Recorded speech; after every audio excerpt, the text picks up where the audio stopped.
Nous allons nous intéresser aujourd'hui à l'Union européenne et plus précisément à quelques pays comme l'Angleterre, la Bulgarie et aussi aux décisions prises par l'Union européenne, comme par exemple en matière de budget.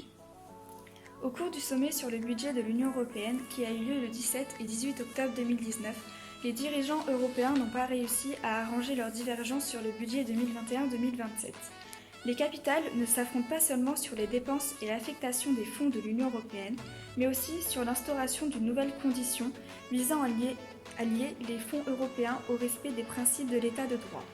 Un état de droit est un système institutionnel dans lequel la puissance publique est soumise au droit, donc ce système est contrôlé et limité.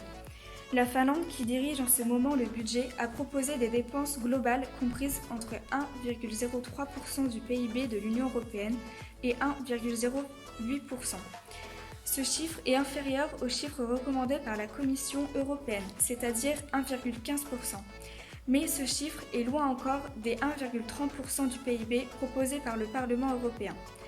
Pour le président du Parlement, David Sassoli, qui a déclaré qu'il était crucial de stimuler les programmes les plus réussis, comme par exemple dans les domaines de la politique de la jeunesse, de la recherche et de l'innovation, de l'environnement et de la transition climatique, des infrastructures, du numérique et des droits sociaux, tout en maintenant le niveau de financement des politiques traditionnelles de l'Union européenne, autrement dit dans les domaines de la cohésion, de l'agriculture et de la pêche. Les négociations sont également devenues plus complexes en raison du retrait du Royaume-Uni de l'Union européenne, qui devrait se traduire par un déficit financier d'environ 13 milliards d'euros.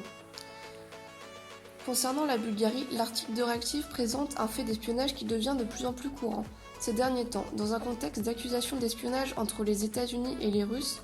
Avec les cyberattaques, l'auteur de l'article parle de l'expulsion d'un diplomate russe par le gouvernement bulgare, ce dernier étant accusé de collecter des informations confidentielles de haute importance, secret d'État.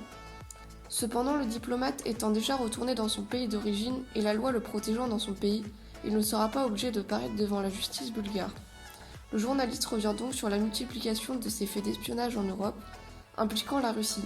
Il rappelle que la Bulgarie avait fait preuve de clémence en n'expulsant pas le diplomate impliqué dans l'empoisonnement d'un ancien espion russe et de sa fille aux neurotoxiques.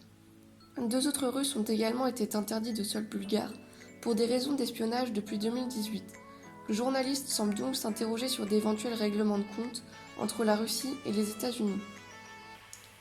En ce qui concerne le Brexit, les ambassadeurs des 27 pays appartenant à l'Union européenne se sont réunis le 28 octobre 2019 pour discuter d'un projet de report de 3 mois en lien avec le Brexit.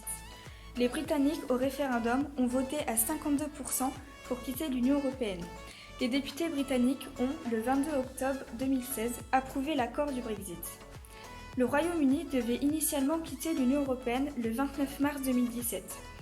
Mais cette date a été repoussée à 2 reprises, le 12 avril 2019 et le 31 octobre 2019. Le sujet principal de discorde étant notamment le cas des échanges avec l'Irlande du Nord, qui pourrait partir d'une sortie du Royaume-Uni. Le Royaume-Uni ayant pour date de sortie, donc le 31 octobre 2019, aucun accord n'ayant donc abouti, de nouvelles échéances ont donc été programmées. Boris Johnson a été contraint par la loi de réclamer un 3e report de 3 mois. En effet, Premier ministre et grand partisan du Brexit a demandé des élections législatives anticipées qui se tiendront le 12 décembre prochain. Il espère obtenir la majorité au Parlement pour enfin trouver un accord pour sortir. Ce report a été accepté par tous les pays de l'Union européenne pour éviter un no deal, ce qui veut dire que la nouvelle date butoir du Brexit est le 31 janvier 2020, mais avec la possibilité que le Royaume-Uni quitte l'Union européenne au 30 novembre et au 31 décembre, en cas de ratification de l'accord. Le Brexit divise les avis de la population et à plus grande échelle avec les pays européens. En ce qui concerne le budget de l'Union européenne, les avis divergent sur la question de la somme d'argent à donner aux différents programmes. L'espionnage, qui est un fait de plus en plus courant au sein de l'Union européenne et aux alentours, divise les pays membres et amène un manque de confiance.